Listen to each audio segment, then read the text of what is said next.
Lumaban siya sa diktadurya ng paslangin si Ninoy. Nakibaka siya upang maibalik ang demokrasya. Nang suportahan niya si Cory, ipinaglaban niya si Noynoy at ang pangako ng matuwid na daan. Pero di pa tapos ang laban ni Tingting Cojuangco.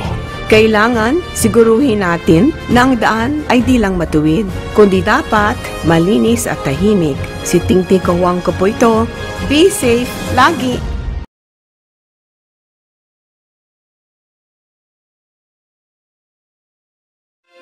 Lumaban siya sa diktadurya ng paslangin si Ninoy. Nakibaka siya upang maibalik ang demokrasya. Nang suportahan niya si Cory, ipinaglaban niya si Noynoy at ang pangako ng matuwid na daan. Pero di pa tapos ang laban ni Tingting Cojuangco.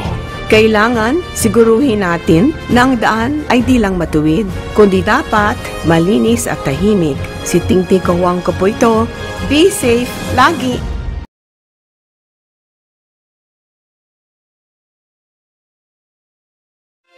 Lumaban siya sa diktadurya ng paslangin si Ninoy. Nakibaka siya upang maibalik ang demokrasya.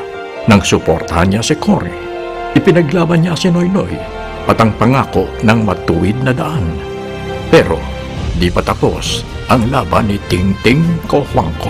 Kailangan siguruhin natin na ang daan ay di lang matuwid, kundi dapat malinis at tahimik. Si Tingting Cojuangco po ito. Be safe lagi!